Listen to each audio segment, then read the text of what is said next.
thanks. Hello, everyone. Salam, namaste, adab, and welcome to Indian Diaspora, Washington, D.C. Metro Forum. It is our great pleasure to invite Professor Christophe Jaffrelot, Akar Patel Saab, and Harsh Mandar for this talk. Professor Christophe Jaffrelot is a very well-known figure for the Indian and Pakistani politics. He is well quoted and he writes regularly in the Indian Express. He is a professor of Indian politics and sociology at the King's India Institute and research lead for the Global Institute, King's College London. And he was at CRI as a former director, and he is also a non-resident scholar at the Carnegie Endowment for the International Peace at Washington, D.C. Akar Patel Saab, every Indian or world over knows him as the person who was very visible on the Amnesty International India forum. And obviously now he is not more on as a chief or as executive director, but probably he is still on the board of directors. And his book, Our Hindu Rashtra and the Price of the Modi Years, has created a lot of fissures in India. Harsh Mandarji obviously doesn't need any introduction. He is one of our most prominent civil rights activists in India and the world over. And I don't want to go beyond that to say Akar Patel Saab is going to do the formal introductory remarks on the theme of probably on the speakers. So I invite him first and he will invite Professor Christophe Jaffrelot. Okay, so welcome you all. Akar Saab. Thank you very much, Razi, and thank you to all of you for joining. Thank you for having us over. Thank you to both my panelists also. Please take out the poster. Okay, thank you. I'm glad that we've got Jaffrelot here. I think that there are very few people in the world who understand our part of the world better than he does. And he brings the outsider's view. And I would sort of encourage this group and groups across South Asia, but especially in Pakistan and in India, to have him speak to us more. I've got 5 minutes, of which I've used up 1. I'll be very brief. I'll say a few things that are obvious, that we are going through a phase called New India, which is defined by a few things. The first is it's very fiercely inward-facing nationalism, that this is aimed sort of essentially at other Indians, particularly minorities, especially Muslims.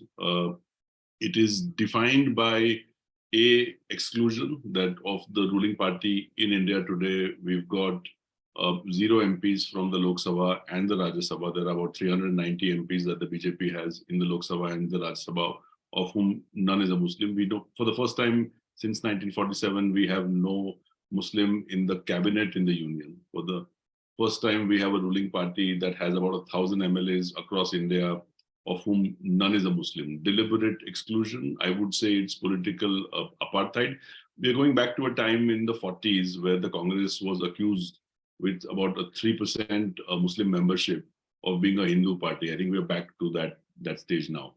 The second aspect is laws, that we've got laws post-2015 that have criminalized divorce for Muslims, which is the only part of the population for whom divorce is a criminal offense. We have criminalized interfaith marriage, criminalized the possession of beef after 2015, excluded Muslims from CAA. Several laws that are targeted at a minority, specifically Muslims, that aim to do what it is that the BJP's ideology, which is Hindutva, seeks to do. The third element is the fact that this is justified by the state and by the elements of the state, whether they are ministers or part of the government. So you've got people garlanding convicts who have been in jail for lynching Muslims. We've got the release of people who have raped and murdered infants, where the victims and survivors are Muslims. And the fourth aspect is, to my mind, the most interesting one that we are witnessing, which is that it seems like India doesn't have the capacity to be able to resist this through the state, that the elements of the state that are meant to be able to put a stop to this, whether it's the judiciary or it's the higher bureaucracy or the police, seem to be not willing or not able to be able to either pause or to stop this. And I think the phase we are going through is, to my mind, the most nasty and vicious part of democratic India, where while we've never had a perfect union, the fact is that the union government has always tried to assuage victims and survivors. That is no longer happening, that we've got a joyous celebration of the sorts of things that are happening around us and continue to happen every day. I'll stop there and hand it over to Jaffrelot. Thank you very much. Thank you very much, Akar, for these very important words of introduction. And of course, thank you, Razi, for the invitation. My apologies for the postponements, because we could not do it before, but the result is that I have more things to say, that I have more data to share, and I'm going to share my screen immediately, precisely for making my presentation easier to follow. This is a presentation that I will try to keep short, but that is the result of a collective endeavor that we have initiated to document the condition, the situation of Indian Muslims today.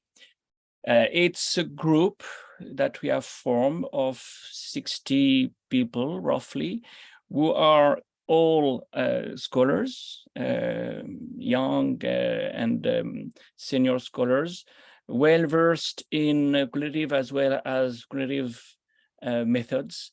We explore 10 dimensions of this process, that is marginalization of Indian Muslims. And I will focus only on 3 of them in my presentation. Some of them, by the way, very much in tune with what Akar has just said, especially the first one. Where are Muslims in some of the institutions of the Indian Republic today? 2, what are their economic, social and economic conditions? And I will focus in the third part on the education question. Kalai Yarasan is with us today. He has produced some of the data I will present. You will see the credit is given to his work in the slides. And I hope you will be able to join the conversation during the Q&A. I will try hard to keep the Q&A as long as anticipated. And therefore, I will really be brief as I can. The point that I would like to emphasize is that we tend to look at this process, marginalization of Indian Muslims, as something new. Some of our added value is to put it in an historical perspective. So we have to disaggregate today's situation in terms of time and also in terms of space. How does the situation today compare to what it was before? And is it the same thing all over India? We will have no time to go into detail, but to look at the contrast between the situation in the south and in the north, for instance, is of course very much needed. So that's I think where our contribution is the most valuable. Muslims in the Indian institutions. Well, that's where an historical perspective is very useful, because when you look at data, at series, statistical series, you realize that the Muslim community, which had been decapitated in 47, has always been massively underrepresented in both the bureaucracy and the police. And I'm going to give data in a minute. It's also true of assemblies, but up to a point, because recently the decline that Akar referred to, by the way, in Lok Sabha and also in assemblies has been precipitated. For this section of my presentation, the sources are data sets which have been built, constructed by scholars themselves. You know, you don't find that anywhere in the statistical apparatus of India, that is shrinking, by the way. It's more and more difficult to have statistics in India today. So we have built, mostly at the Trivedi Center for Political Data, the TCPD of Ashoka University, the data I'm going to share with you. Well, one thing that is my own work that I found rather interesting was to look at the Muslim representation among IAS officers. And of course, sometimes you have a good year, and the percentage of Muslim recruits crosses 4%. It has never been higher than 8%. As a rule, Muslims are dramatically underrepresented among the IAS officers, as you could see. Sometimes 0, sometimes 3, 4%, very, very rarely more than that. The police is even more interesting, and that's also a work I've done for my book on Modi's India. You have at the top of the graph the percentage of Muslims in Indian society, from a little bit more than 10% to a little bit more than 14%, according to the 2011 census. And you have at the bottom the percentage of Muslim IPS officers. In blue, including Jammu and Kashmir. In orange, without Jammu and Kashmir. And here you see Muslim IPS officers never, ever more than 5%, right from the 60s till today. That's another important contribution to the common knowledge that we've made. It's not new. It's not new. The fact that Muslims have not been represented in key institutions of the Indian Republic is not new. What is new is the decline of Muslim representation in the Lok Sabha. Because in 1980, something like 9% of the Lok Sabha MPs were Muslim, at a time when Muslims represented 11% of the Indian population. 11% on the one hand, 9% on the other hand. We were almost in a proportional representation. And since then, almost in a linear manner, we've seen the percentage of Muslim MPs in the Lok Sabha going down, below 4% in 2014, below 5% in 2019. So that's, of course, and Akar referred to that in his introduction, a reflection of the rise of BJP having no Muslim MP in the Lok Sabha, as you know, today. But if we broaden the scope and look at a larger period, If we start in 1980, we see a kind of linear decline almost. If we look at the period preceding 1980, we can argue that in fact, we are back today to what we could see in the early 60s.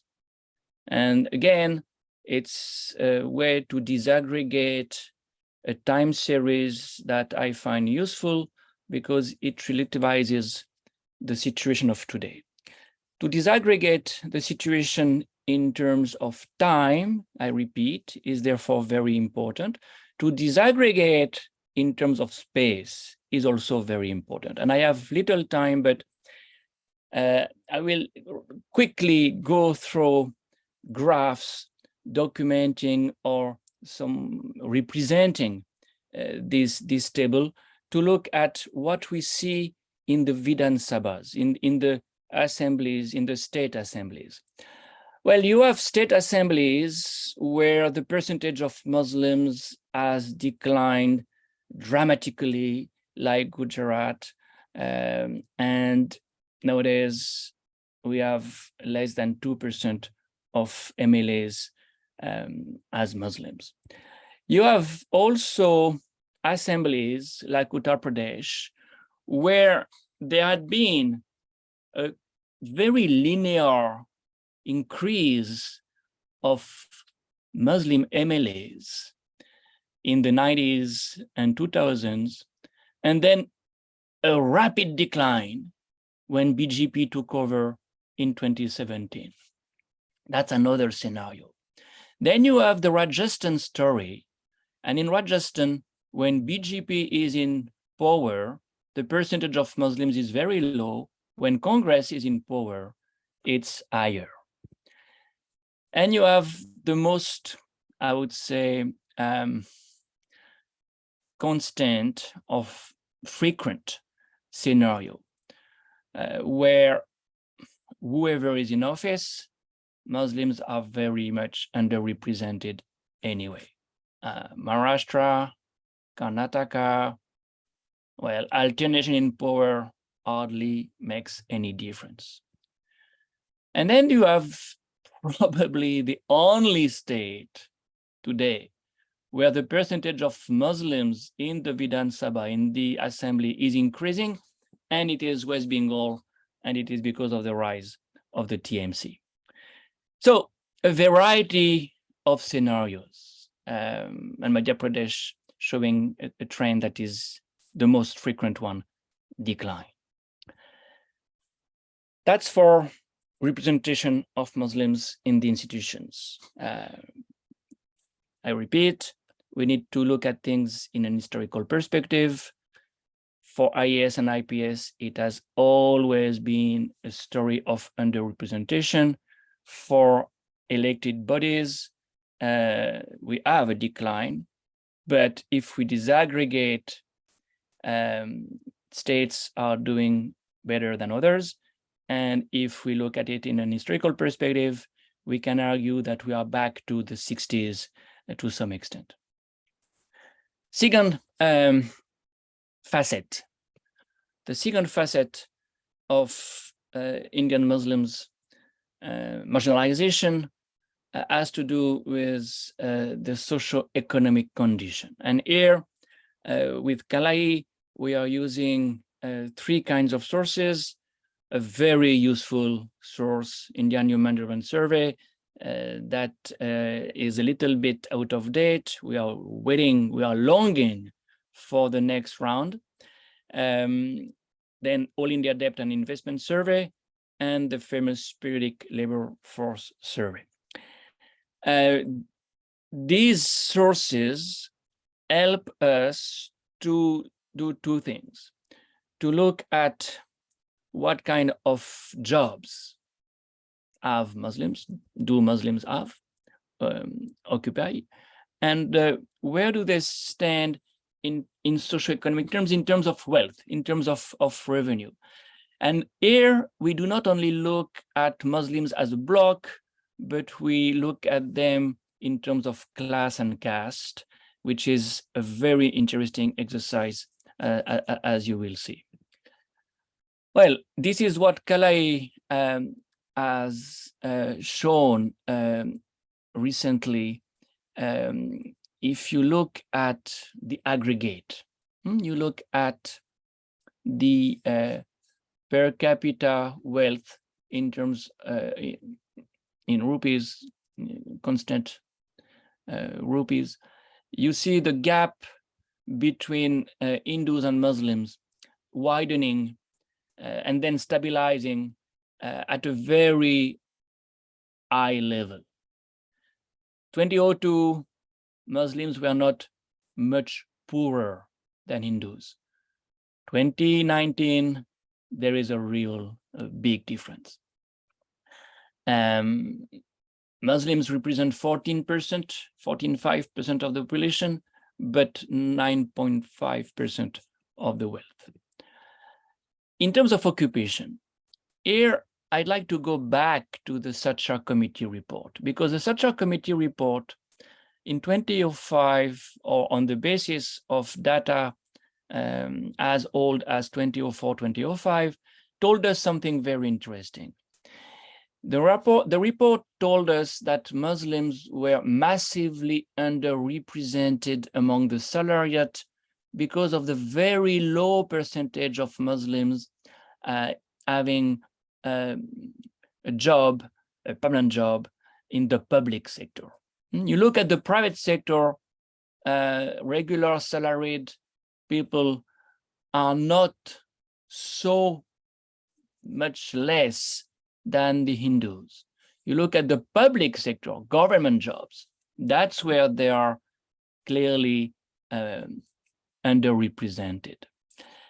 And this disaggregation between public and private sectors needs to be done. To my knowledge, we don't know what is the situation today. What we know, and that's what Kalai tells us, is that the percentage of Muslims as salaried people remains rather low.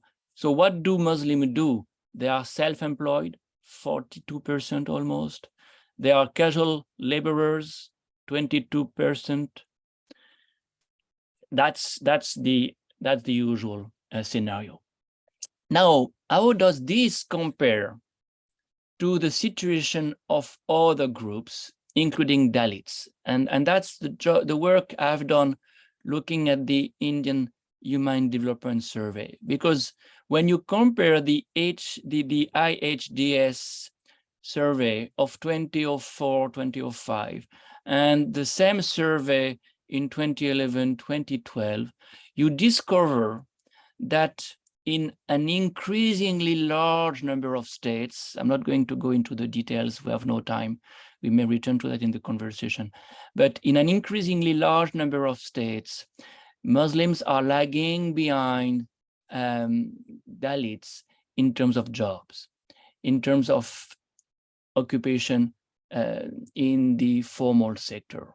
The percentage is now very less than for Dalits in many states. If we look at how this converts in terms of wealth, in terms of income, you see the income gap between Dalits and Muslims also shrinking to a large extent. And again, the comparison between 2004, 2005 and 2011, 2012 is very spectacular. We see that Dalits represent an increasingly large percentage of the kind of income Muslims have. Clearly, Dalits are now, by and large, richer than Muslims. And this is something that we capture by comparing 2004, 5 and 2011, 12. This is the time when that has happened, and it therefore predates the rise of BJP, I mean, the rise to power of BJP. As a whole, we see Muslims, if you look at the per capita wealth, in a very interesting situation. If you look at the role of caste within Muslims, you know, there is nowadays an argument saying that Muslims are caste-ridden, Pasmandas are oppressed by upper caste Muslims, and therefore BJP can help. This is one of the themes Narendra Modi developed recently in Bhopal before BJP workers. Well, with Kalari, we have done some very interesting research showing that upper caste Muslims and lower caste Muslims, Muslim OBCs, who by the way include also Muslim Dalits, as you know, there is hardly any difference in terms of per capita wealth. You can see this on the graph. And this is in stark contrast with the difference you find on the Hindu side, where Hindu OBCs are Hindu upper caste are twice richer than Hindu OBCs, whereas the difference on the Muslim side is minimal. If we look at some states, and this is an excerpt, by the way, of a forthcoming op-ed we have just finalized with Kalai, you see that in a state like Bihar, where, as you know, Pasmandas are in large numbers, the wealth inequality is really insignificant. We have a 2% difference in terms of wealth between Pasmandas and upper caste Muslims. In some states like Madhya Pradesh, Pasmanda Muslims are richer than Ashraf. And the only state where you see a resilience of upper caste Muslims is UP, and that's a legacy, of course, of the Muslim aristocracy, landlords, as David Lelyveld has shown long time ago, of course, garnered such large properties that they are still ahead. If we look at the per capita monthly expenditures, and this is an indicator I like a lot, the MCPC figure, the monthly expenditure per capita is something the NSS has asked for decades, and here you see that there is almost no difference between what Muslim upper caste consume and what Muslim Pasmandas consume, whereas on the Hindu side, there is a huge gap that is as large as 47% for the OBCs and 57% for the Dalits. It varies according to states, but by and large, this is the rule. So what do we conclude from that? We conclude that in terms of, in socioeconomic terms, one, Muslims are lagging behind Hindus to a large extent, and more, the gap is widening. Even lagging behind Hindu Dalits more and more, at least in an increasingly large number of states. And last but not least, we also learn from this data that inequalities within Muslims are much less than among Hindus, and caste makes hardly any difference. Of course, caste will make a difference in terms of status, but it will not make a difference in terms of revenue, in terms of wealth. Last, education. Well, again, Indian Muslims are losing ground vis-a-vis most of the other communities. And this is a rather recent development, as I will show. But again, caste among Muslims makes hardly any difference so far as education is concerned. And this is a reconfirmation of the rather egalitarian community that Indian Muslims are. The sources for that demonstration, social consumption surveys, again, NSS, and of course, ISHU, that is really good, and something Kalai again has used very extensively. So here is one of the graphs Kalai has made, where you see the percentage of graduates and above increasing much less on the Muslim side than on the Hindu side. You know, 93, 94, the difference is there, but it is not as big. 21, 22, it has increased. The gap is widening. And the gap is also widening if you look at the graph on the right, so far as the percentage of youth attending higher education institutions is concerned, which is of course related to the percentage of graduates. Here, we need again to disaggregate according to space. Some states are doing much better than others. Well, unsurprisingly, Kerala is not too bad. UP, on the contrary, is not too good. And I would like to emphasize one statistics that, again, Kalai has himself emphasized.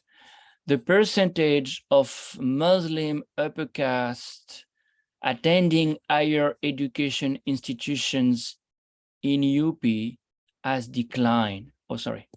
Has declined for the first time. In one of our recent op-eds, we argue that it is probably the first time in history, in the Indian history, that a group is less represented in the higher education system after 10 years than it was 10 years before. And between 2011, 12 and 2021, 2022, the percentage of Muslim upper caste attending higher education institutions has declined from 14.1% to 12%. This is very disturbing. This is terribly disturbing when you lose elite groups like educated people. You can lose a sense of direction and more than that. So this is a data I would like to emphasize myself. The point that I have mentioned before can be repeated, and we must repeat it. I've just mentioned upper caste Muslims in UP, but really, you don't need to look at caste so much, because caste makes hardly any difference so far as attendance to higher education institutions is concerned on the Muslim side. Muslims are lagging behind any other Hindu group together. What is, of course, particularly revealing is the fact that whereas Muslim OBCs were more numerous than Dalits, Hindu Dalits, in 2004, 2005, among graduates, they are now less represented among graduates. Muslim OBCs are less numerous than Dalit among graduates, according to the 2021-2022 survey that is represented on this graph. And if you look at the attendance to higher education institutions, you see that both Muslim OBCs and Muslim upper caste are lagging behind by far compared to Dalits. Almost 7 percentage points is not a small proportion. So this is, of course, going together with the socioeconomic issue I have mentioned in the previous section. One of the reasons why this is happening is, of course, state policies. It has something to do with states' policies, and especially scholarships. We all know that Muslims are not benefiting from scholarships as much as they used to. You see the result there. You see that Muslims are the less represented among those who get scholarships, either for all education or for higher education. Well, this is one of the factors of the decline I've just documented. And in the last few minutes, I still have, without reviewing all the explanations, because that would take us too far, and my aim today is not to explain, but to document, to objectify. But still, if you look at explanation, if you look for explanations, state policies come first. And scholarships is one of the state policies that we need to mention. Another explanation is, of course, violence, communal violence. And if we want to understand the present day situation, we need to go back to the wave of communal violence that we've seen in the 90s, and of course, in 2002, so far as Gujarat is concerned. That's a second factor, valuable, that we need to factor in for explaining Muslims' situation today. Sorry, and the last one has, of course, a much deeper history. If you look at the percentage of Urdu speakers in key states like Uttar Pradesh, Bihar, you see a constant decline. The percentage of Urdu speakers in the 1961 census was almost 11%. The percentage of Urdu speakers in the 2001 census is less than 9%. At the same time, in parallel, the percentage of Muslims in Uttar Pradesh has jumped from 14.62 to 18.5. So the gap between those who speak Urdu and those who are Muslims is now a 10 percentage points large difference. It's not so dramatic on the BRE side, but in Bihar also, you've had a stagnation of the percentage of Urdu speakers when the percentage of Muslims increased. And if you look for a state where the percentage of Muslims and the percentage of Urdu speakers is almost on a par, it's Andhra Pradesh, of course, the old Andhra Pradesh, because the data you have here deal with the pre-2000 years, but this is a very interesting conclusion that we can draw, and I can end with. Urdu is a language of the South to some extent today, and definitely to be a Muslim in the South is not like to be a Muslim in the North or in the West. And I would like to end on this note, because it's an invitation to systematically complexify. India is not a monolith, far from that. And for Muslims, it makes a big difference to live in one state or another one. Will that result in migrations? Will that result in people leaving states where they are not safe anymore, where they have no future anymore? That remains to be seen, but it's one of the possibilities. I don't want to enter into this discussion. I prefer to now stop and enter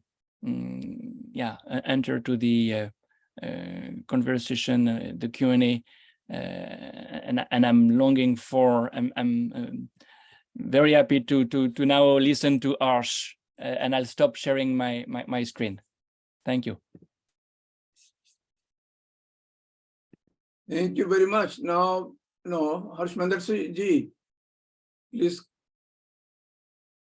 do your concluding remarks. Yeah. Would you like me to do my concluding remarks? Sure. Yeah. Before the Q&A? Yes. Okay. So thank you. Thanks very much. It's a pleasure and a privilege to share a platform with two people I admire a lot, Christophe and Akar. I was fascinated by the data that Christophe presented here. I think my biggest takeaways from what Christophe has said is that the marginalization of Muslims in India is not a sudden development. It has happened consistently over a long period of time, and the second is that India is not a monolith, as he said. There are different stories in different parts of India, and we need to draw lessons from that. I think a third, which is more implied, was the role of the state in contributing to or preventing this marginalization.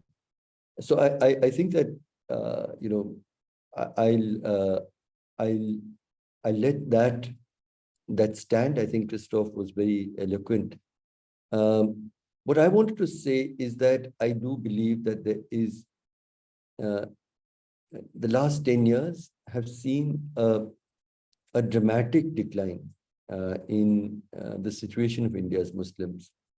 I don't know how much data we have, which is credible to back this, but it is my observation that India's Muslims are passing through, and the country, not just India's Muslims, but India's Republic is passing through its most difficult time at this moment. In just 5 minutes, there's not a great deal that I can say, but let me underline firstly what both Akar and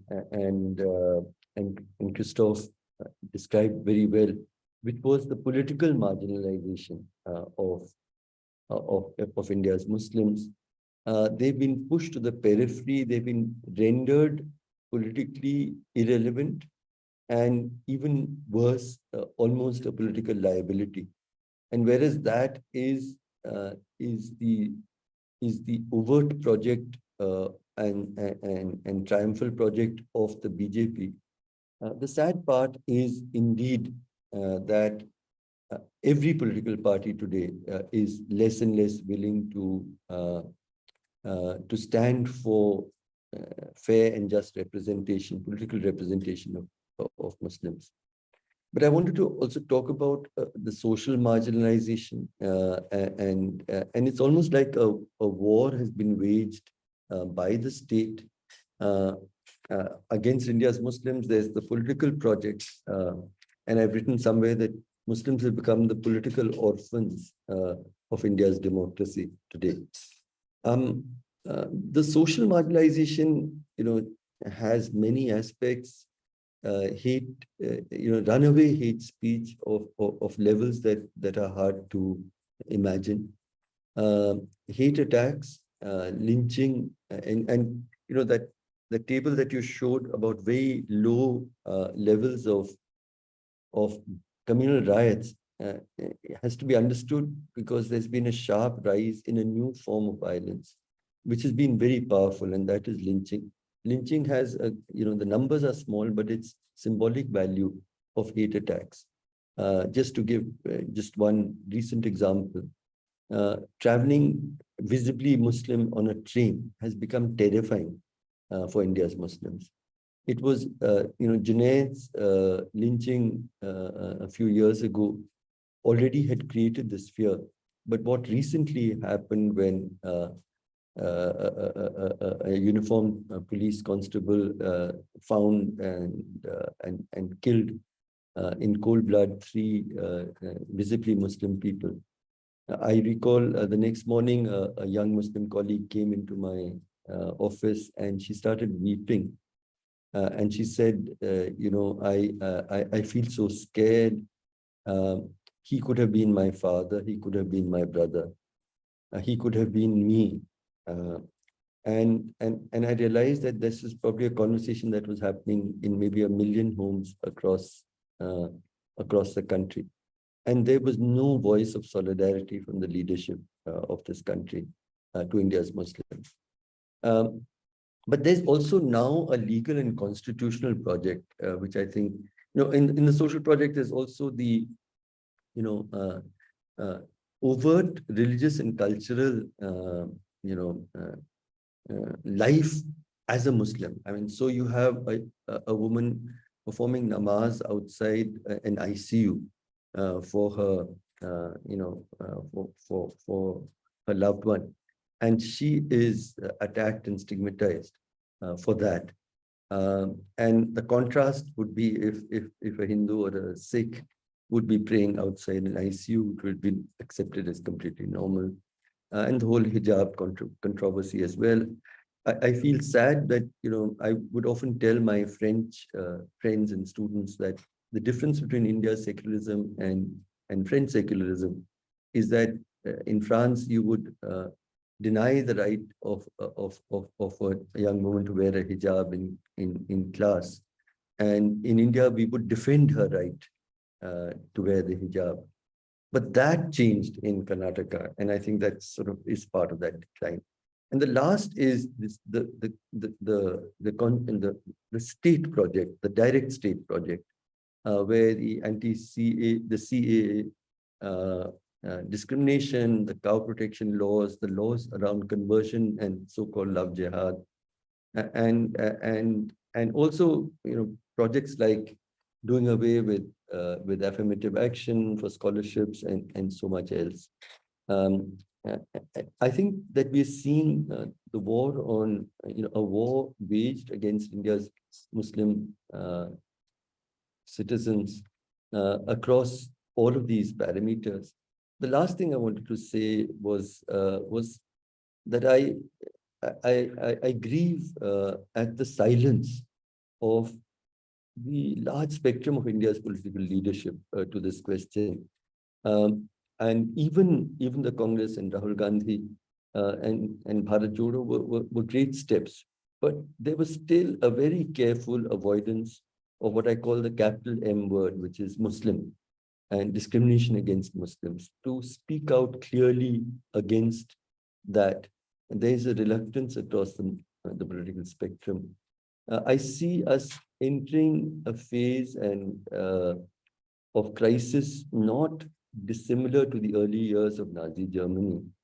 And I often say that suppose I was living in Nazi Germany and I spoke about every other problem, but did not mention the Jews, where would I be? And I think that is why it is important for us to say Indian democracy is in deep crisis. And at the center of it is what is happening to India's Muslims. So thank you over to all of you. Thank you, Harshji, and thank you all three speakers. Now, before we go to question and answer session, just an announcement for the coming Saturday, which is also again on the same issue. Rafat, could you show quickly the poster and then move on to question and answer? No. Hold on. Sorry.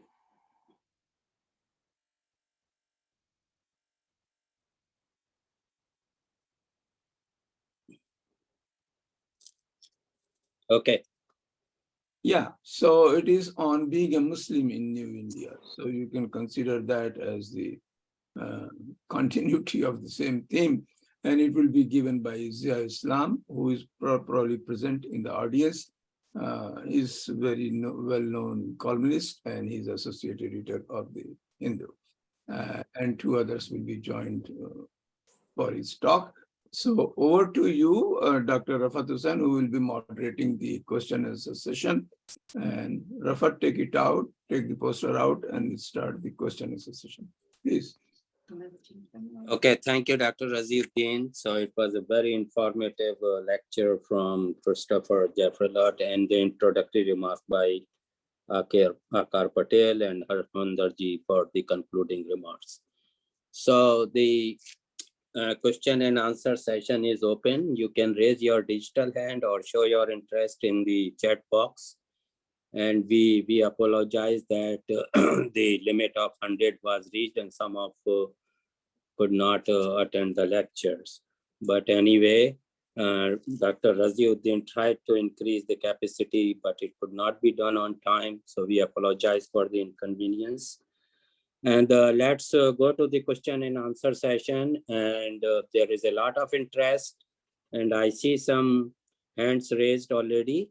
So we will begin with Imtiaz Saab. The next person will be Nazir Ahmad and then Sumana Dikshit. Okay, let's go first with Imtiaz Saab. Thank you, Professor Saab. I thank all the three panelists for their insightful comments, especially Professor Jaffrelot for the detailed data he presented. I believe, incidentally, we have been following the worrisome situation of Muslims in India for quite some time, and the Indian Muslim diaspora is quite concerned about it. I see there are two aspects of this worrisome situation. One, which is based on historical and political factors about which Muslims cannot do very much at present. The other is reform of some structural weaknesses within the Muslim society in India, especially the mindset. I come from UP. I'm very aware, painfully aware of the negative approach in our thinking. If a thing looks difficult, we say it is not worth doing it because we will fail. I think this attitude needs to change. Whatever we can help ourselves, we need to focus on this thing. So what could the Muslims of India do to help themselves? Thank you, Imtiaz Saab. Okay, unmute. Who's going to? Christophe, can you please unmute yourself? Okay. Oh, great. sure. Sorry, I thought you wanted to add new questions. Well, let me first react to Arsh's very important comments, because he brings in something that I deliberately left aside. That is the, I would say, ethnographic dimension. I gave data. He gave the meat that would go with this data, that would really make them alive. Yes, lynchings are indeed a new form of violence, and that's something representing few numbers, small numbers, but small numbers can have great effect. So I wanted to emphasize that, and I wanted also to emphasize a point he has made that is the most disturbing one.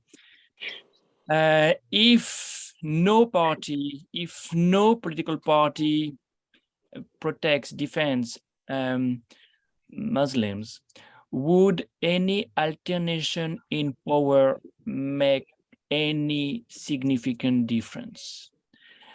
You know, this is a question that needs to be asked now, because what the point? What the point if you have the same kind of regime with different leaders at the top? It's not too early to ask these questions less than 1 year before elections. Now, the question Imtiaz is asking is again a qualitative one about the mindset, the psychology of Indian Muslims. Well, in fact, what you describe is a defeatist mindset. You know, yes, groups have to take care of themselves, and I see already some self-help groups on the Muslim side. Some foundations like the Zakat Foundation or others helping the poor to prepare exams and so on and so forth. But the situation today is such that you can't expect from the community to gather the resources it needs for resurrecting to some extent. In a situation like the situation of the Muslims today, you may change the mindset. It will not be enough. You need resources. You need help. You know, this is exactly what positive discrimination is meant for. When you see the situation of Dalits in 47, you can't say, come on, guys, help yourself. With what resources? How could have they developed an elite group? How could have they accessed higher education? Well, they could because the state helped. They could because of quotas, because of reservations. And this is where the comparison between North India and South India is so interesting. Muslims are doing better in South India largely because of the quota system that is there. Not only because of that, but it helps. So yes, to change the psyche is probably a necessary condition. It is not a sufficient condition. And the situation of Muslims today suggests that in such a case, you need affirmative action. You need positive discrimination. And when it works, when it is there already, you see the difference. Thank you. Thank you, Christophe. The next person, Nazir Saab. Nazir. Thank you, Professor. A great deal of data, good deal of information, very incisive analysis, confirms the great deal that we knew, adds to our reservoir of knowledge. My question relates to education, and specifically to public education. And the question is, in your research, have you considered the efficacy of public education and its impact on the socio-economic political stratification that it generates? Let me elaborate in half a minute. When I was growing up in Karnataka, this way back in the 1940s, mind you, the British was still there. And in our towns, there was only one school. And all of us, whether we were Hindus or Muslims or whoever it was, whether you were the son of the deputy commissioner or a pauper, you all went to the same school, public school. And we were all exposed to the same teachers and the same learning. This stratification of education that we have, public versus private, and the wrecking of the public education system probably is responsible to a large extent in fostering and reinforcing the stratification that gets somehow solidified as we go into higher echelons. Because the same ruling elite who control the private education systems are also responsible for fostering and encouraging this stratification. Your comment, sir. Yeah, thank you. That's a very good point. That in fact substantiates the argument I've made in the past, and especially in my book, Modi's India. Well, Hindutva is also a social project. It's not only an analytical project, it's also the instrument of elite groups protecting their interest, promoting their interest at the expense of the plebeians, including Hindu Dalits, for instance. Now, the point you raise specifically about education is very well taken. The moment you do not retain the public education system as the crucible of the nation, you make all these fault lines based on religion, based on class, more effective. Now, in the group, we have people looking ethnographically at what happens in the classroom. And I would like to add something they have found. Even if you do not have any rich upper caste people in the classroom because of privatization of education, you still have communal divide, which make sometimes the fact that you are a Muslim very uncomfortable in the classroom. And that's because of the kind of textbook you have these days. To be a Muslim pupil in a primary school, public school, is more difficult than it used to be psychologically. And that's terrible. That's really terrible. It's one of the reasons why, it's probably one of the reasons why we see the dropout rate of Muslims higher than the dropout rate of other communities. It's not the only reason. Another reason probably is education, what for?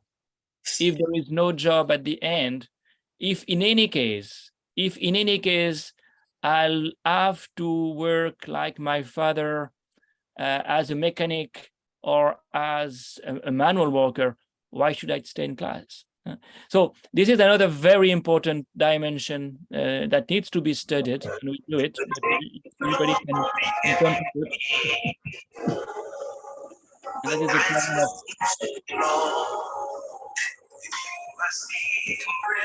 of who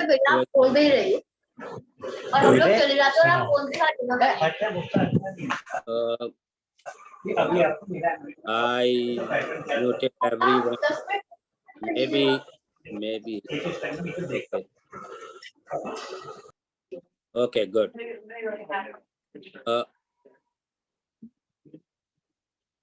Sorry, Christophe. No, I was done with my response. Thank you again for the good question.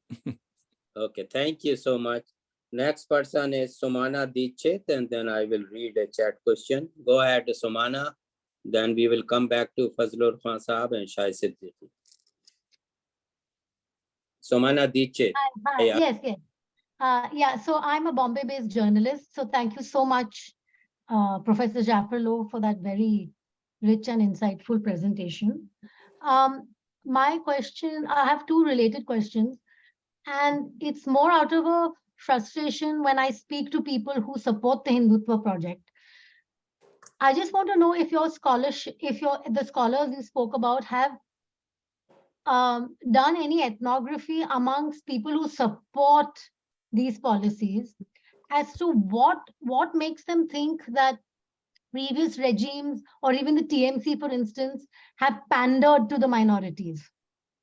You know, and how do you, because facts don't seem to just presenting facts and logic doesn't seem to help. So, there's a very deep frustration. That's the first thing. And the second thing, do you have any data to show that when Muslims are well integrated, like geographically, like you said, that there's a difference between the South and the North? Is there any concrete data to show that those states or those regions prosper? Because not for any other reason, but linked to the fact that Muslims are very well integrated and there's less discrimination. So this is my two-part question. Yeah, very good questions again. Well, the reason why we have done the job I've presented, was precisely to objectify this assumption that Muslims have been pampered. Muslims have been pampered. We've heard that for decades. It's the main argument of BJP in the 90s, for instance. And to present the data the way we do, with some historical perspective, is precisely intended to say no. There is no evidence that Muslims have benefited of any specific support from the state, and especially during the Congress era, when it was, of course, not so bad for Muslims, primarily in the 80s, 70s, 80s, but for a brief period and only in some domains, you see a difference. Otherwise, no, there is no evidence. But as you say, it's not because there is no evidence that there is no belief. The belief remains very strong. Muslims have benefited from a kind of vote bank politics that Congress has initiated. I suppose that what matters more there is the kind of cultural exceptionalism Muslims have benefited from. And probably the Shabano affair in 85 was very revealing of this deep sentiment among Hindus that, culturally, they have benefited from, yes, an exceptional treatment. They have been exonerated of something we have had to experience. And this is coming back today with the Uniform Civil Code question. But this is not pampering, really. It has no socioeconomic dimension, for instance. Now, your second question. Yes, the South is definitely much more prosperous than the North. In fact, with Kalai, we have just published in Indian Express an op-ed on the North-South divide. And we look at different factors, variables, education, income. It's really fascinating. The gap is widening quickly. The South is much more dynamic, prosperous, educated. It will be a problem. This is the end of our op-ed, because the redelimitation process will make the political weight of the North much more substantial at the expense of the South, when the South is in fact showing the way towards prosperity, development. But to respond to your questions, definitely it's one of the reasons, it's not the only reason, but the integration of Muslims is one of the reasons for the prosperity of the South compared to the North. Thank you so much. Thank you. So the question from chat, Riva, and I don't know he or she, but there are two-part question. So in the current situation that our country faces, did Indians at any point of time or even now fundamentally understand what being a democracy beyond election and republic means? And the second question is heterogeneity and diversity necessarily a positive attribute of societies? Because in case of India, I have come to feel that extraordinary diversity only complicate an issue and the concept of nationhood. So two-part question, you can go one by one. So first one is about, is democracy, people in India understand the democracy beyond election? Go ahead, Christophe. Of course, democracy is not based on elections only. You can say that democracy is a genus. With democracy, you can say the demotic dimension as the popular side of democracy. And then you have also the rule of law. You have all the institutions balancing the executive power. And India understood that very well for decades. You know, the Supreme Court of India was one of the most independent, powerful judiciary in the world. You had invented an electoral commission, election commission, sorry, that could have strong men like Session at their helm. There were institutions. There were institutions. Parliament was definitely working much better in a much better manner than today for years. So I would of course not say that the ethos of liberal democracy was systematically demonstrated in the history of India. But there were institutions which showed that, oh yes, India knew how to work with this regime. Heterogeneity, diversity as bad for nationhood. Yes, that's the question. Well, that's a given. If you do not recognize the diversity of the country, you create tensions that result in centrifugal forces, even separatist forces. Indira Gandhi did it in the 80s, and we've had Assam, Jammu and Kashmir, Punjab. The diversity is an asset if you decentralize power, if you play the federal game, and this is a federal country. This is a union of states. If you don't, if you centralize, concentrate power, you take the risk. You in fact provoke tensions unnecessarily, not at in any positive manner. You better play on the asset that diversity represents, rather than constrain it in such a way that you divide the nation. The nation is not divided; it is diverse. It becomes divided if the center imposes its rule in some muscular manner. Thank you. Next person is Fazlur Khan Saab. Please, you are already unmuted. Yes, I'm unmuted. Thanks, Rafat. First, let me congratulate the organizers to put together this excellent panel. Also, excellent data presented by Dr. Jaffrelot.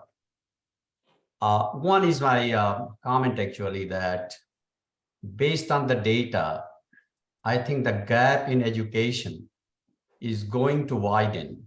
And the reason being which some of those Dr. Jaffrelot has already expressed. With the privatization of education, Muslims with no wealth probably are not able to afford that. In addition to discrimination in jobs that why to educate. So it's going to widen, at least in near future.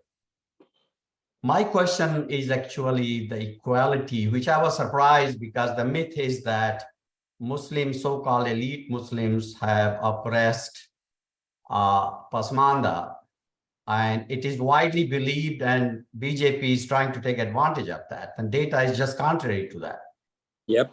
So my question is that equality in so-called elite and Pasmanda is due to the increase in wealth of Pasmanda or decrease in wealth of so-called elites? Because either way it can be equal only by making others poorer. What's your read on that? No, that's a very good question, and it's a new discovery, really. So we need to now go more deeply into the reasons why this convergence is taking place. But I think you got it right. There is a decline, especially among the ears of the erstwhile aristocratic elite. A kind of structural decline is there among those who have inherited the legacy of land ownership and the mindset of sometimes rentiers. And on the contrary, you have enterprising OBC Muslims who have been in a position to valorize their skills, craftsmanship, weavers, brass workers, you look at some of these communities like Momins in BR, and you can certainly think in terms of entrepreneurship, plus reservations, because don't forget that in the Mandal Commission report, there is a fraction of the OBCs which are Muslims, which are indeed Pasmandas. So yeah, that's the hypothesis we make, but it needs now to be fleshed out. That will be an interesting inquiry that needs to be made ethnographically. These are only the statistics, but this is exactly how we should work. You identify an enigma. Who would have believed without this data that Pasmandas and upper caste Muslims are on the same footing socioeconomically? You have an enigma then, and you go to the field and you try to make sense of this enigma. You try to find the responses, and everybody is welcome to contribute, because I repeat, I'm the spokesperson today of a group that is working statistically as well as ethnographically on the situation of Indian Muslims. Thank you. Thank you, Christophe, for those data. Thank you so much. Next question I'm going to read from the chat, and is from Christy Da Costa. Thanks for thorough analysis of the marginalization of Muslim in India in political, employment, and educational spheres, and the role of state policies. Do you think other minorities groups such as Christian and other religions have a role in this social marginalization of Muslims in India? Well, I would not think in terms of communities responsible for the decline of Muslims. Hindus as a community are not responsible for the decline of Muslims. You have to, of course, focus on the political entrepreneurs who have instrumentalized religion to somewhat focus on Muslims and in particular, you have to focus on the vigilantes. You know, we have entered a new phase, to my mind. We are now in a vigilante state.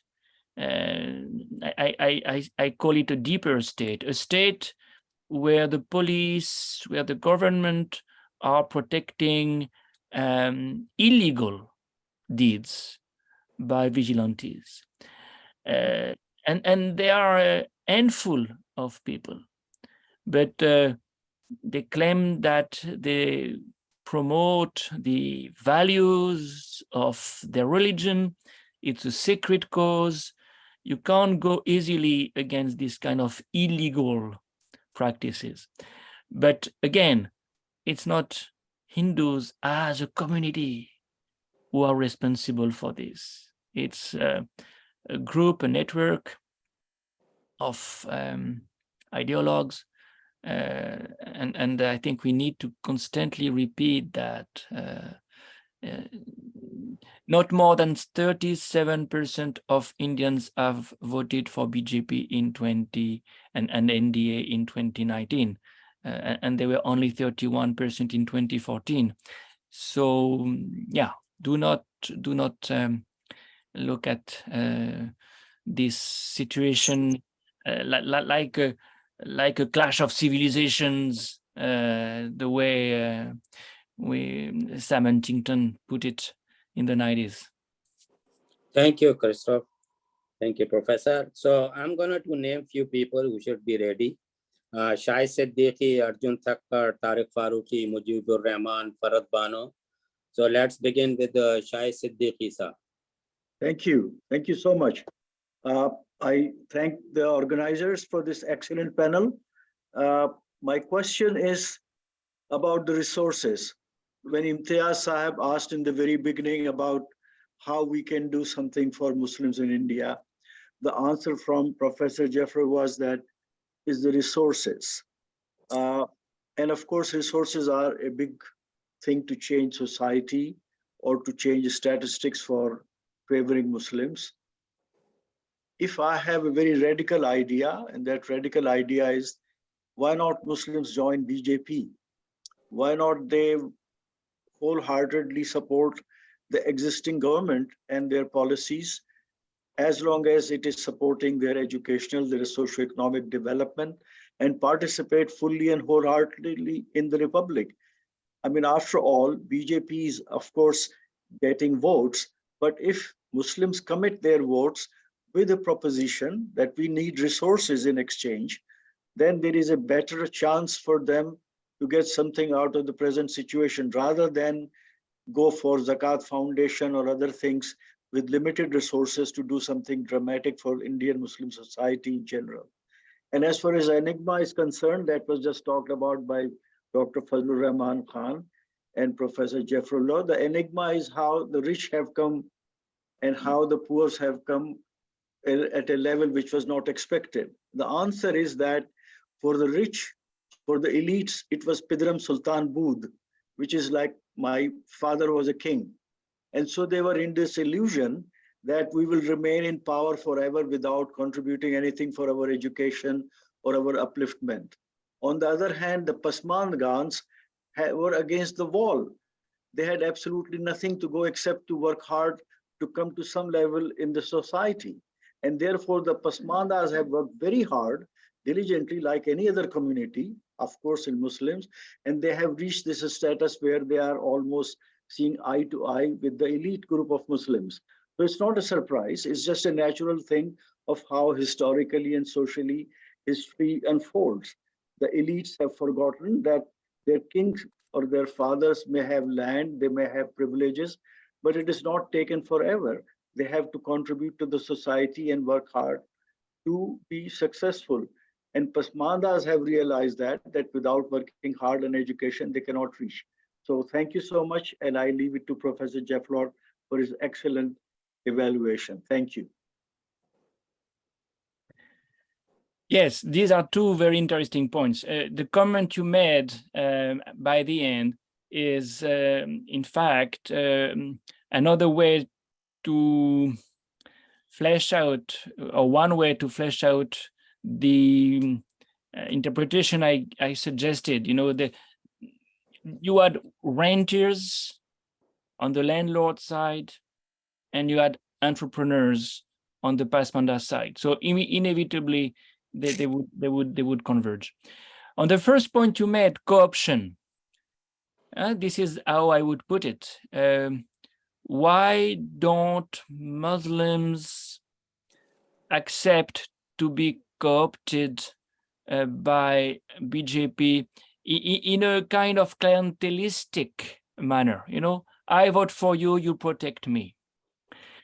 Well, sometimes it is happening. It's not as if it does not happen. Shias in Lucknow, Bohras in Gujarat play that game very successfully to some extent. But there are two caveats. One caveat is Muslims would have to accept that their religion is only a private affair. You have to accept to withdraw in the private side. I mean, you can be Muslim at home, but you have to accept that this is a Hindu Rashtra. The national identity is based on Hindu symbols. That's a big transformation. And the second caveat is, it's not because you support BJP that BJP will protect you. And the reason why it's not so easy is that BJP needs another. BJP needs polarization. How do you win elections every 5 years? You need to polarize, and by polarizing, transcending caste divisions. I return to the point I've made before. The subtext of Hindutva is social conflict. BJP needed the Ayodhya affair, Ayodhya movement for transcending caste divisions in the post-Mandal scenario. Upper caste Hindus needed BJP playing the Hindu card for making sure that the rise of OBCs would stop. So you need religion for cementing the Hindus against some other. Huh? Okay, thank you. So there are many comments or questions in the chat box. So if I miss anyone, you please raise the hand, digital hands, and I will call upon you. And So also let us know, Christopher, when you get tired. Okay. No, it's not a question of being tired. I'm never tired, but I have some other commitment. Well, I'm never tired of How much time you left? Well, if we can 10 minutes or so. Okay, then please be brief in your response, and I will request All right, thank you. people who are asking the question, please be brief. Go directly to the question. No background, please. So the next question is from Arjun Thakkar, and it's an interesting question. And he is asking whether the digital media played any role in contributing the marginalization of Indian Muslims, or to what extent? Well, it played a role in polarizing the Indian society. So inevitably, that had repercussions on the Muslims. Polarizing and, of course, propagating disinformation. It's a disease, clearly. And in fact, in our group, there is one full team looking at social media because systematically they need to be exposed. Okay, thank you. Next is Tariq Farooqi Saab. Yes, thank you very much. Excellent discussion. Sorry, I joined late. And, you know, it was very informative, for instance, and I'll dispense with my question, but few things that I learned today, difference between upper caste and Pasamanda Muslims being so minute, that was contrary to what we were being told. Percentage of youth attending higher education institutions, we felt that it was actually getting better, but you say that it is not. It is really mind-boggling. Urdu is the language of the South. It's becoming the language of the South. That, you know, I know that statement is made for effect, but it is, you know, from data, it appears to be true. And that is also mind-boggling. And South is much more prosperous. We at least had anecdotal data that South is much more prosperous. And perhaps that is the way for the nation to go. If the nation learns as a whole, and rather than the North, become more like, you know, our neighbors who have not done so well, rather than learn from the neighbors. You know, if you follow that, maybe we'll be doing exactly the same. And then liberal democracy institutions. Right now, we pray that the Chief Justice of India survives and stays in power long enough, because he seems to be holding some, you know, semblance of institutional strength and things like that. Others are just falling into what you call illiberal democracy, and sort of a autocracy, in which I now read that I now see that they're just wholesale changing all the penal codes and things like that from the perspective of it was all British, and now we're going to establish our own. So God knows how that will be changed and how that will happen. But in any case, what do you think will happen to the future of India? Just a very short question, maybe. Short but huge question. Yeah, this is very difficult to do justice in such to such a big question in a short while. But I would like to repeat a point that Arsh suggested in his comments. The future may be bleak if a change of political guard would not make changes on the ground for minorities. And that's what I think today we should focus upon, and make sure that vigilantism does not become the order of the day. Whoever is in office, they would be ruling in the street and impose their cultural policing in the street. If that happens, the future indeed will be bleak, and India will converge with its neighbors. Thank you, Christophe. And in the interest of Christophe's time, we will end the session at 12:45, roughly after 7 minutes, and I will try to accommodate as many questions as possible. Farad Bano, please. Thank you so much for this opportunity, and it's an honor for me to ask you this question. I teach political science in one of the colleges in Kolkata, and we were talking about educational spaces. So what is very worrisome for me is you know, the kind of mentality that, you know, what our education system and the kind of education that we are providing, and you know, I mean, even in educational spaces with data, when you try to explain what's happening in and around the country. So that's very, very worrisome. So that is my own discomfort that I wanted to express. And basically two things that I want to ask you, that are you in any case looking at Muslim women in your research? Because there is a group that is working. So that is what I wanted to ask. And another thing is that we also talk about policy making and state policies and so on and so forth. So India is also signatory to the Sustainable Development Goals. We talk about governance and all that. So it's not just about future of Indian Muslims, but future of you know, India and where we are going towards. Maybe some of this has also been raised by some of the other, you know, people asking the question, but just your brief comments on this. Thank you. Yes, there is a group focusing only on Muslim women.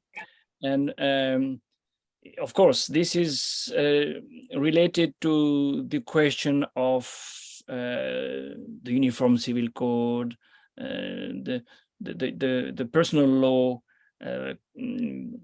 controversy, and of course also the political attitude of Muslim women, because clearly BJP tried to attract Muslim women voters. So yes, it's a very interesting focus that this team develops. Sustainable goals to look at the Muslim question in a larger perspective. Yeah, that's certainly a very good point. But if you focus on minorities, you also help to respond to this question. Can a country rise without taking care of 1/5 of its population? 1/4? It depends where you stop to define minorities. But clearly, it's really myopic. It's a really myopic attitude to claim that you will modernize, not by bringing everybody on board. And this is a way to respond to your question. Thank you. Mujibur Rahman, please go ahead. Well, Professor Jaffrelot, it's always a joy to listen to you, and as always, I learned a lot. I have a very specific question, as you must have followed. The Punjab and Haryana court, while commenting on the bulldozer justice, alluded to the term of ethnic cleansing. And I was wondering, what's your assessment about the prospect of ethnic cleansing in India? And if it does happen, will it be a replication of Bosnia-Rwanda kind, or will it be different, a graded, decentralized, not so simultaneous kind of phenomena lasting for several years or several decades kind of thing? How serious is this prospect? Thank you. Thank you, Mujib. Well, Mujib, like Kalai, is of course part of the team I was mentioning. And this is, as you know, Mujib, one of the themes we are studying via a lens that is ghettoization, because the first step towards ethnic cleansing, to my mind, is ghettoization, making mixed neighborhoods very difficult to survive, de facto because they fight, vigilante groups fight against what they call land jihad, but also de jure, because some states, including Gujarat, now have laws saying that you can't sell your flat or your house to someone of a different community without the clearance of the district magistrate or the municipal commissioner. Well, this is a way to officialize ghettoization. So that's the first step. That's the first thing we need to look at the city level, at the local level. What kind of mixity do you still have? Because if you don't, you promote indeed ethnic cleansing. Another dimension, and I alluded to it by the end of my presentation, has to do with migration. And in that case, what we will see, what we may be seeing already, especially in riot-prone areas, but not only, is migration of Muslims who would go to states where they feel safer. This is something we need to document. It's very difficult because we don't have any census yet. We don't have data, but that's another way to promote ethnic cleansing, so to speak.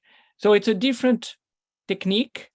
It's a very specific technique, but it can be an effective technique as well. Thank you. Thank you, Christophe. There is 12:45. Thank you. And I am sorry for those I could not. There was a question from PLDCBQ, Satish Kolori, Nidhi, Victor Ghalib. I am so sorry that not all of them could be entertained. And the recording will be available within a week. And we apologize again that some of the people could not join because of the capacity issues. And you can directly ask Dr. Razi Razuddin for the recording, or go to the website or our Facebook page on the Indian diaspora. And with that note, I really like to thank Professor Christophe Jaffrelot and for the beautiful data. And I'm so happy that Ashraf are not that better off than. So this last sentence was based on one Ashraf getting. I am going to discuss with Razi Bhai in detail that later on. Thank you. And and of course, Harshmander Saab and Akar Patel Saab, thank you so much. So the last relief was Christophe. The last relief was, there were a lot of Ashraf here who got quite relieved that they are not seen as exploiter anymore. And Razi Bhai always exploited us. Now. Unlike the upper caste Hindus who are all preaching good thing, but they are really real. They are seen exploited by Dalits. Thank you for your time, Christophe. Oh my God, you are beautiful research. And hopefully we will invite you again. And then please be available whenever you can. Sure. We make sure that we have a full capacity of. Next. Thank you so much. Thank you. Okay, Christophe, you can leave now. We have a gossip session, maybe. Okay, I leave you. Thank you. Bye. So we will go until 1 or 2. Okay. And Abdul Jabbar, I am so sorry that I was thinking to put you on the spot. Where are you? Rafat. Yeah. Professor David Lelyveld is still here. So okay. We can request. Okay, let's hear from him. I expected that he will say something there, but he didn't, so we can avail. Unmute, can you unmute himself? I asked him to unmute. Go ahead, Professor. Okay, let me. No, he did. All right, can you hear me? Yep. Okay. Good to see you, Professor. It was a very interesting discussion. I had 2 thoughts. One relates to the remark that was just made about the Ashraf, so-called. And a couple of years ago, I gave a presentation on that to your group. But one thought comes to mind is one reason the Ashraf are less represented among the prosperous is that you are all here. That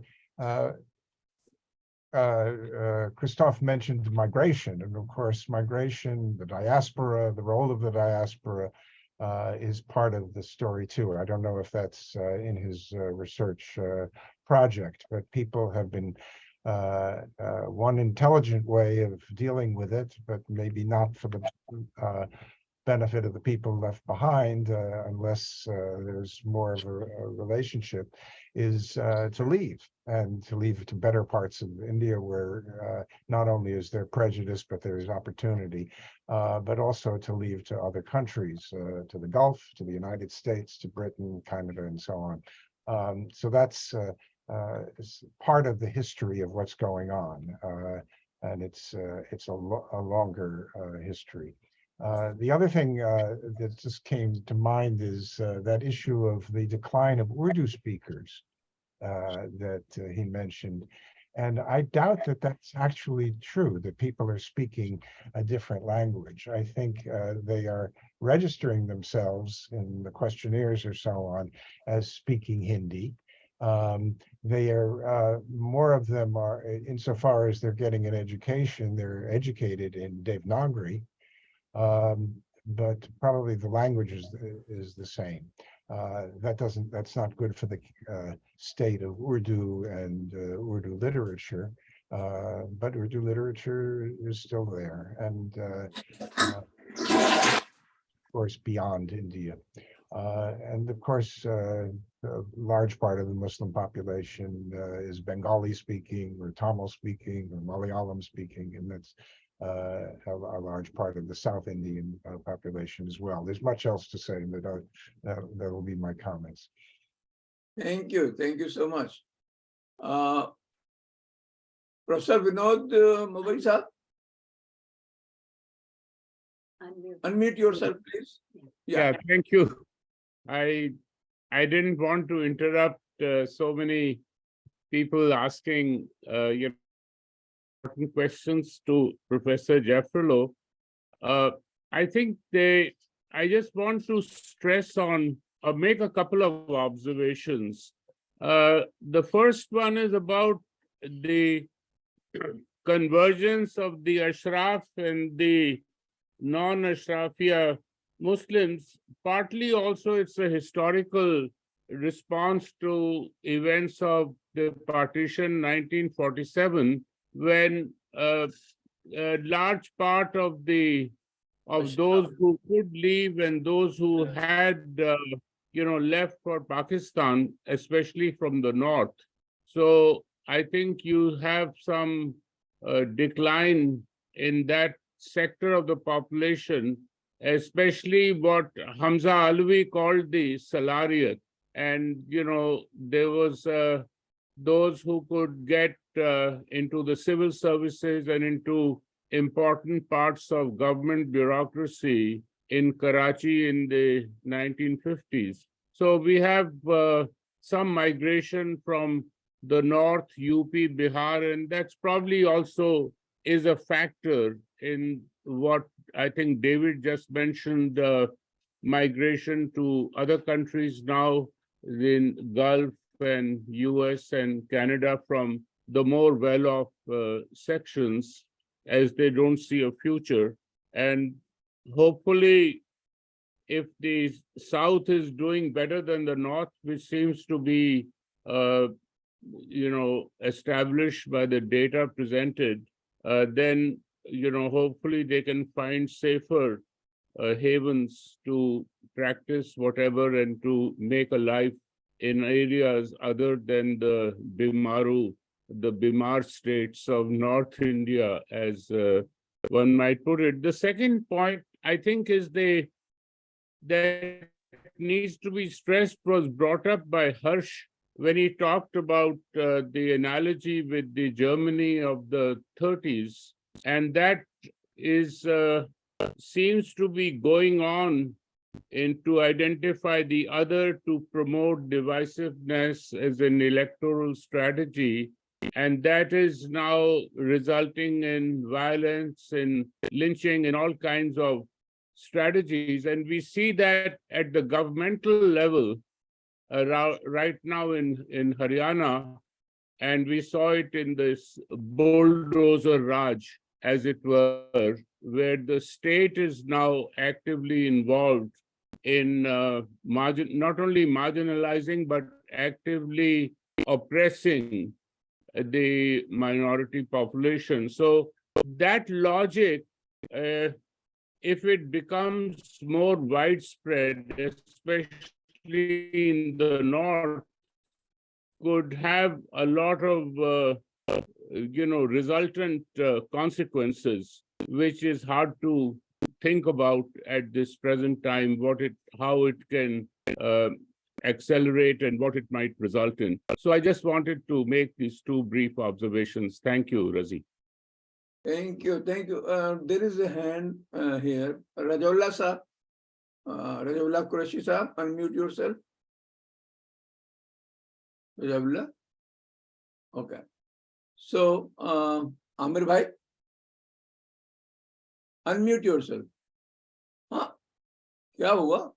Assalamu alaikum. Sorry. Sorry, I was having problem unmuting. No, my comment is only on a lighter note, so I would rather have other people say, and at the end, maybe I can just make my light comment. Unless you think I can do it now. It's very simple. I'm still looking for a definition of Ashraf. I'm still looking to find out who am I? Am I Ashraf? I'm from the Ashraf or I'm a Muslim? Thank you.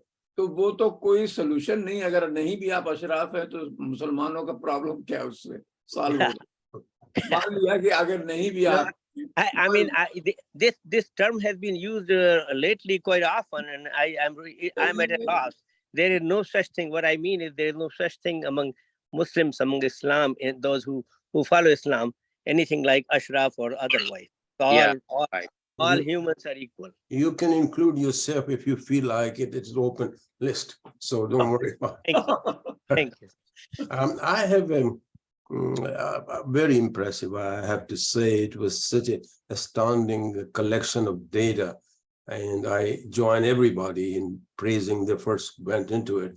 The only thing I couldn't ask and I couldn't know is that whether the book Modi's India is published, and if it is published, where it is published, and whether it is receiving an sufficient publicity overseas. I don't know if anybody knows the answer. Okay, I will find it out, but it is, I think it is published. So, David, is it possible for you to give a talk on Ashraf, Ajlaf, Arzal, Urdu, and whatever is the problem that came with and some solutions? Is it possible for you? He is trying to unmute. Let me ask. You cannot unmute? I am asking. Oh, yeah, okay. He's okay. He's okay. David, so my proposal. Yes. It was Go ahead, Razibhai, repeat. My proposal is that you are the better person for such kind of talk, like on Ashraf, Arzal situation, how it really affected the growth of Muslim or regression of a certain section of Muslims. Now, what could be the situation? Cultural impact of that, illegal if it comes into that play. So is it possible for you to give a talk on that? Well, you know, it's sort of what it is in the present day is something I can't really talk about in an informed way. I think people from Christophe's working group would know more about that. I'm afraid I'm buried in the 19th century as far as anything I have much knowledge about. But I would say, I just want to say this, that these kinds of identities have been crystallized and formulated and are of such political moment now in terms of affirmative action. And so that pasmandas, people who are now defined, it's a term that was only invented in the late 1990s in Bihar, but it's there as a movement. It does exist as a movement, and so it has to be taken seriously. And that covers various categories of people that have been changing their identity, but the real point is they want the privileges that are now being given in affirmative action to the Dalits and the OBCs in the Hindu community. That's what the issue is about. I think among the Muslims, Muslim and get advantages in terms of admission to educational institutions. Yeah, but they didn't go for the Muslims. I think in Muslim history, it goes back to the Middle Ages and is documented that the slave dynasty, Balban Sultan Balban in particular, was very, very strict about Ashraf.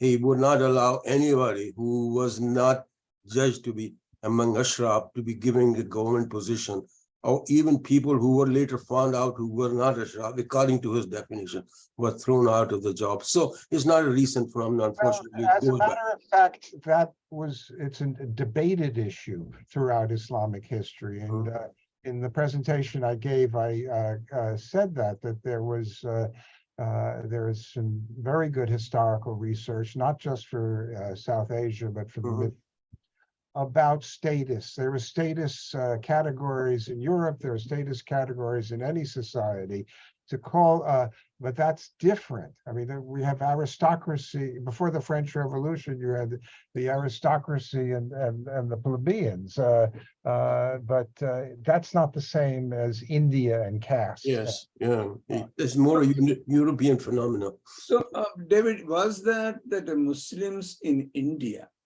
got influenced by, it's not the Sayyid category, which is probably, they take the route that, it came from there. But the rest of the Muslim Ashraf category, did they try to emulate the Hindus upper caste? Like if you have more lands, more possession of things, you become some, whatever surnames, Sheikh or Khan or some other things. Sayyids can... That's just, you're talking about something which you conferred by birth. You can't change it. If you are born Khan or Sheikh. No, but who were the original people? Why did they become like Sheikh or Khan? Sayyid I can set aside because their claim is different. I don't think it Sayyid as let David say an issue, and that was because lots of people, there were, according to the British censuses of the late 19th century, there were something like 1.5 million Sayyids in India, and there was this phrase. Last year I was a weaver. This year I'm a sheikh. Next year, if the price of wheat goes up, I'll be a Sayyid. There is in some families, but it's very hard to demonstrate it, a notion that a Sayyid should marry into a Sayyid family, or a Sayyid man should marry, a Sayyid woman should marry a Sayyid man, and so on.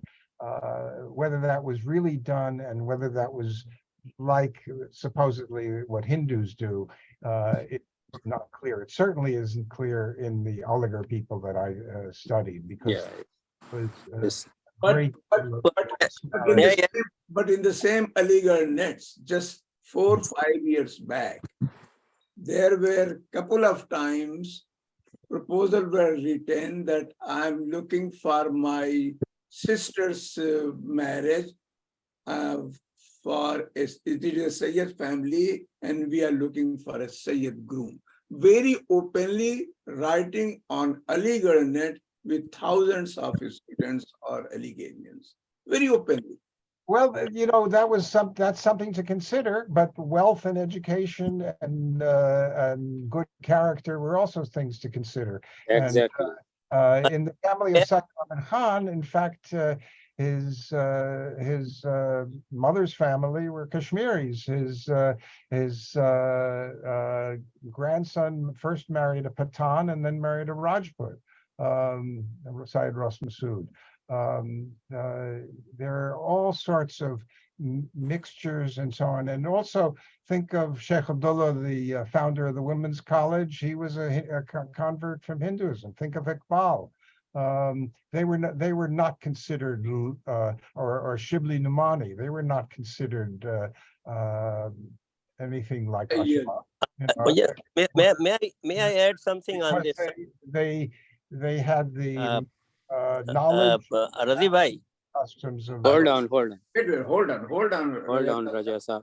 Let David finish. Yeah, please. Go ahead, Raja sir. Okay. First of all, I have a couple of comments. Number one, when we talk about privileges like scheduled caste, scheduled tribe, and so on in India, it makes all the sense as it has been done in this United States, in this country, what they call, and I was in government and I had to deal with it. They had either a minority business enterprise and disadvantaged business enterprise, not black or yellow or what. And same thing, they had women business enterprise, some reservations. In other words, they had, by data, decided and figured out that women are behind in the economic field and the certain disadvantaged groups, not by race or religion. Same thing in India, whether it's a Muslim or Hindu or a scheduled caste or anybody. I think the criteria is very logically simple, and I think it has been brought out probably in the Sachar report, that it should be based on economic condition and education, two things, economic condition and education, irrespective of faith, irrespective of caste. Whether it's a Muslim or a Dalit, it doesn't matter. They should be given, they should be incentive to come up. So that's one thing. Second, about this Sayyid Sheikh, I mean, theoretically speaking, I'm told that I'm 50% Sayyid and 50% Sheikh. My mother's side are Sayyids.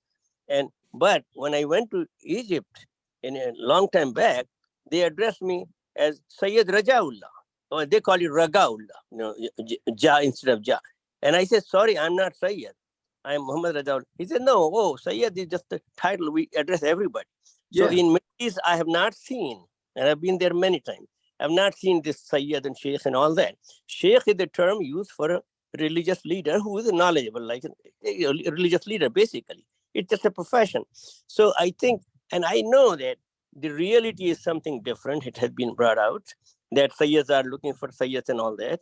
But I think it is the Muslims' job, Muslims' responsibility to break down these cultural things that have creeped in. There is no such room in Islam. Okay, Rajaullah Sahab. The question. Thank you.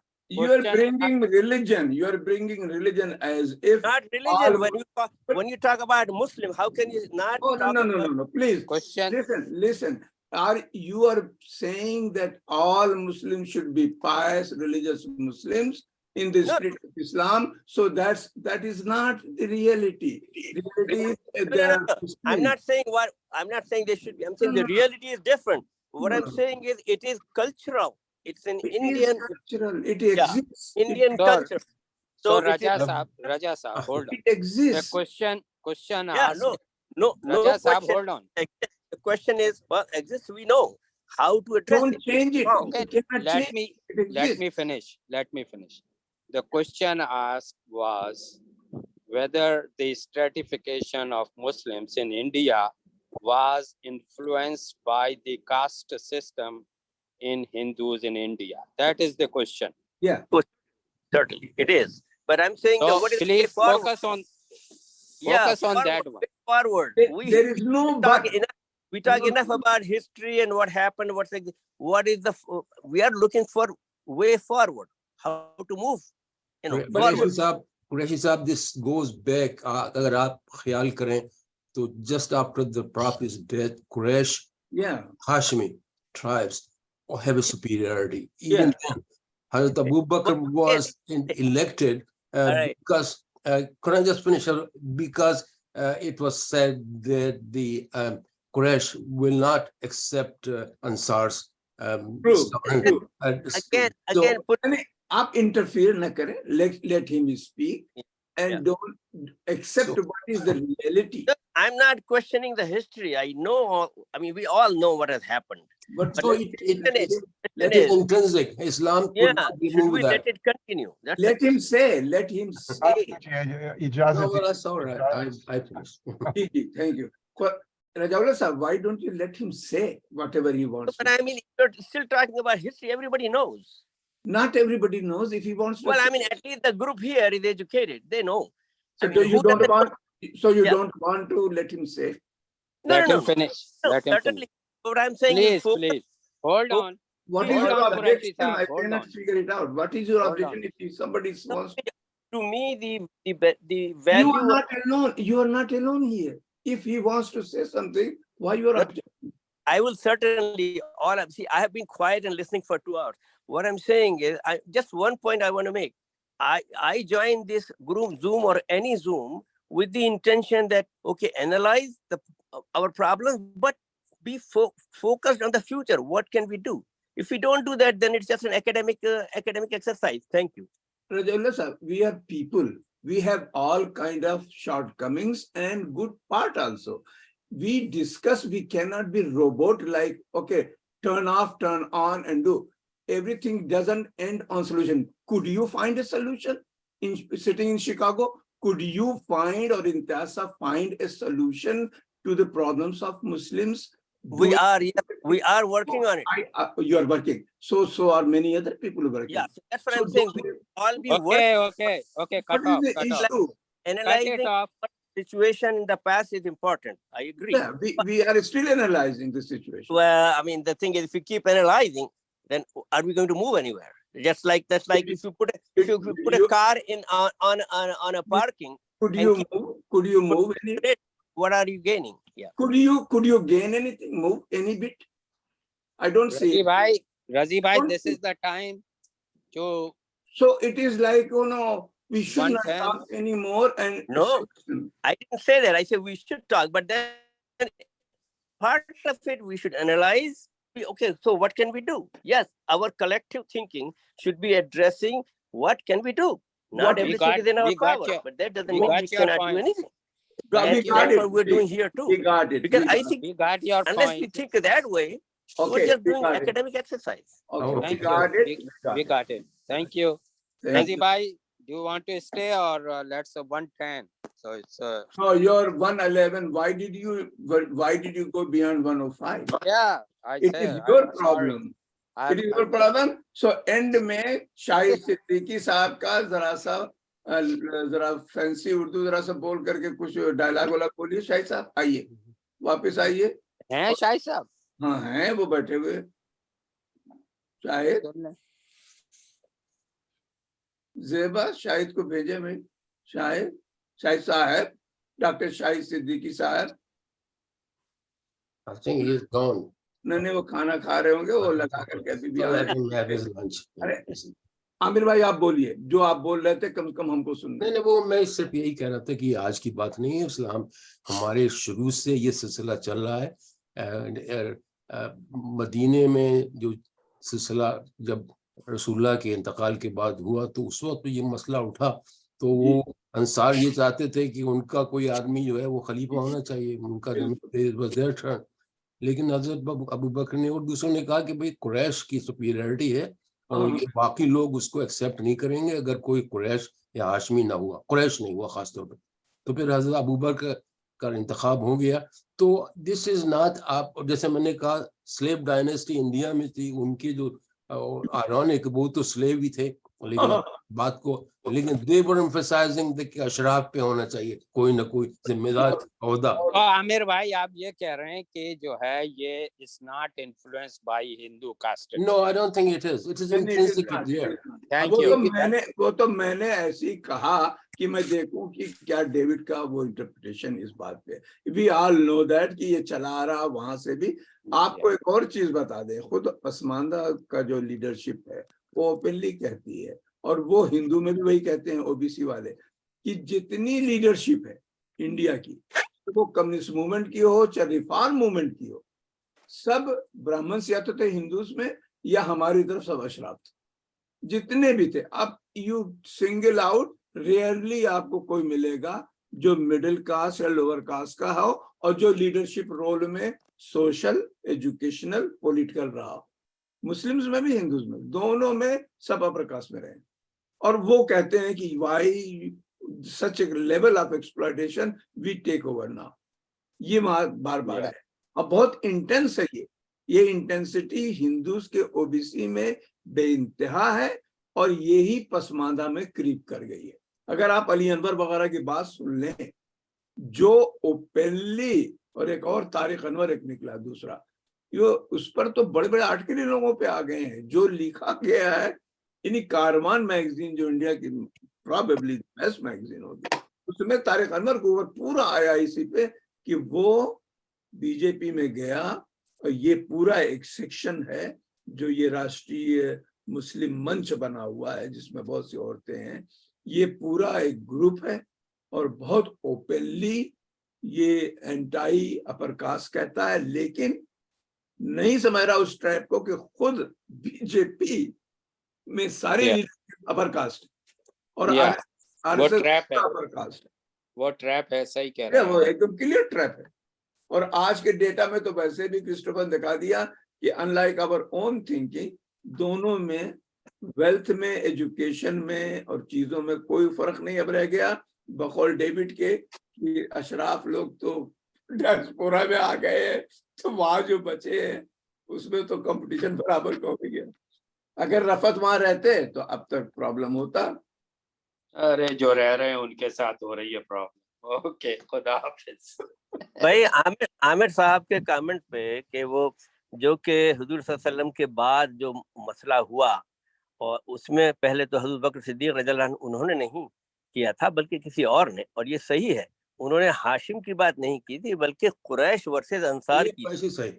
और उसकी basis ये थी कि भाई कुरैश, तो कुछ तो उनका माइंड सेट था, उन जोहला को ही तो सही करने हुजूर सल्लल्लाहु अलैहि वसल्लम की बेइज्जत हुई।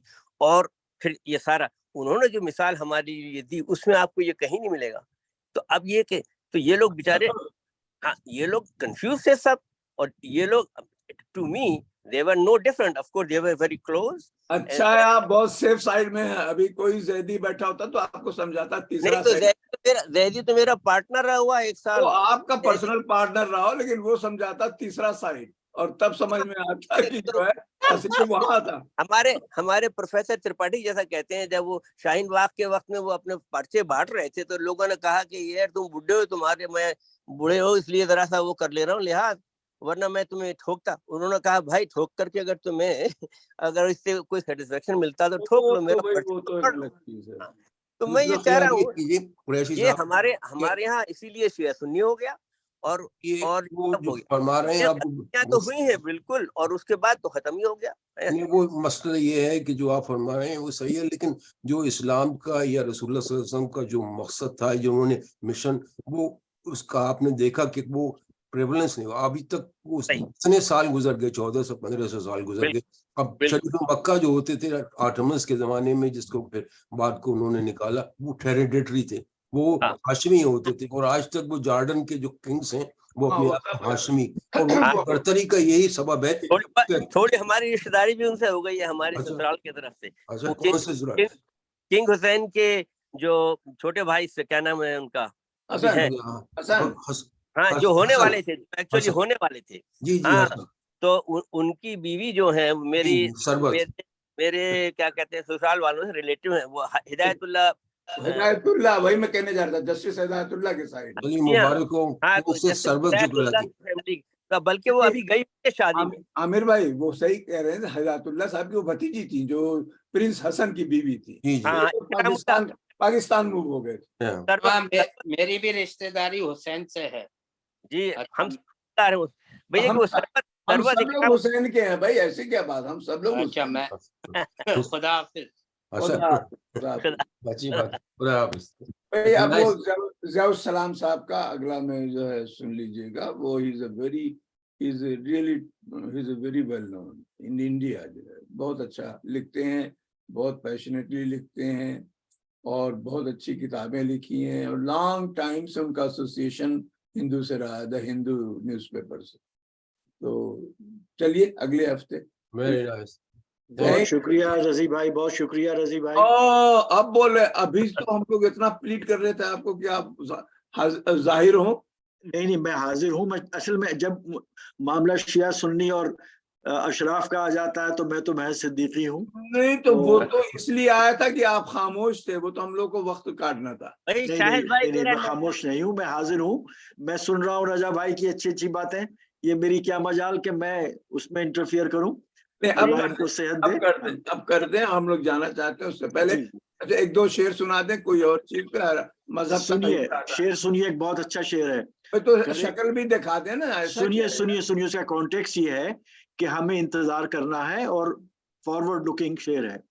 तो शेर ये है कि करेगा परवरिश नखले आरजू कै दिन, करेगा परवरिश आरजू नखले कै दिन, करेगा परवरिश नखले आरजू कै दिन, वो बदनसीब जिसे ज़ौक़े इंतजार नहीं।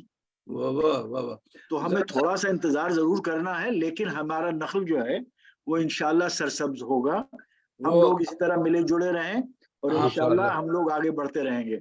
आपने जो आज वॉली फेंकी कि बीजेपी की तरफ जाना चाहिए, तो फजल खान साहब नहीं ले पा रहे हैं, तो आप जो है नहीं, देखिए ऐसा है, फजल भाई को मैं इसलिए कह रहा हूँ, वो बलिया के हैं और मैं उनका बैकग्राउंड और उनका साथी पिछले 60 साल 50 बलिया के नहीं है, माफ कीजिएगा भाई, बनारस के। नहीं खैर, मतलब वो सब वो इलाका वही है। तो बाहर कैफ, हाँ आप समझिए जरा, मैंने जान के कहा बलिया बाहर कैफ, भाई तो मैं उनको उकसाना चाहता अच्छा था कि वो है नहीं यहाँ पे। नहीं, अच्छा खैर, तो नहीं देखिए ऐसा है कि हमारे फजल भाई की बात बिल्कुल सही है, लेकिन मैं उसमें ये कहना चाहता था कि देखिए एक अमेरिकन मैरीन्स का कॉल होता था, और कॉल ये है कि if you can't beat them join them. तो असली चीज उसके पीछे ये है कि देखिए अब तक कांग्रेस के साथ मुसलमान रहे सो कॉल्ड, लेकिन जो डेटा प्रेजेंट किया गया क्रिस्टोफ जफर ने जो दिखाया, उसमें ये दिखाया कि आईपीएस हो, आईएएस हो, पुलिस फोर्स हो, उसमें बहुत ज्यादा हम लोग इस मुगालते में है कि हमारी पेट्रोनाइजिंग कांग्रेस से होगी, ये होगा, लेकिन हमारी हालत न बदली है न बदलेगी, क्योंकि कुछ इनहेरेंट प्रॉब्लम्स हैं। तो अगर हम ओपनली ये कहें कि यार देखो हम तुम्हारी तरफ हो जाते हैं, तुम अपने रिलीजियस सिंबल रखो, हमें उससे कोई एतराज नहीं, हम अपना दीन जो है अपनी दिल में रखें या जो कुछ भी करें, लेकिन हमें हमारा हक दो। हमारा कहना ये, हमें रिसोर्सेज, हमें रिसोर्सेज दो। तो क्रिस्टोफर ने आपको प्रॉब्लम बताया कि देखिए कुछ चीजें आपको वो कर देंगे। हाँ, लेकिन देखिए ऑलरेडी वो जो क्रिस्टोफर का आंसर ये है, उस वक्त मैं इसलिए नहीं, मैं औरों को मौका देना चाहता था, क्रिस्टोफर का जवाब ये है कि देखिए आपके बगैर कहे उन्होंने सारी चीजें आपकी ले ली हैं। आज आपके यहाँ हरियाणा में जो हुआ है पिछले हफ्ते, जो यूपी में हालत योगी नाथ जी ने कर रखी है, उसमें क्या रह गया है अब आपके पास? आप कहाँ डिफेंड कर पा रहे हैं अपने आप को? तो अब कोई मतलब टेरिटरी आपके पास है कोई? तो कुछ न करें अब, मतलब खामोशी? नहीं, ये मैं नहीं कह रहा हूँ कुछ ना करें, बढ़ के आप उन्हें कहिए कि हम गले लगाते हैं, हम भी हिंदुस्तान के हैं, हम भी हिंदुत्व के तरफ हैं, हम भी अगर आप वहाँ अयोध्या में राम मंदिर बनाना चाहते हैं बनाइए, लेकिन आप हमें हमारा हक दे दीजिए, हम भी इसी मुल्क के वासी हैं, बात खत्म हो गई। देखिए ऐसा है कि बजाय इसके कि हम एंटी थीसिस करें और ये करें कि साहब हम अलग से मिनी पाकिस्तान बनाएंगे और फला करेंगे, वो सब बेवकूफी है। रिपब्लिक है, कॉन्स्टिट्यूशन है। आपको ये बताइए कि आपको एक चांस दिया जाए, एक टॉक देंगे? बिल्कुल, क्यों नहीं। नहीं, मैं वाकई सीरियसली पूछ रहा हूँ। I am very serious about it.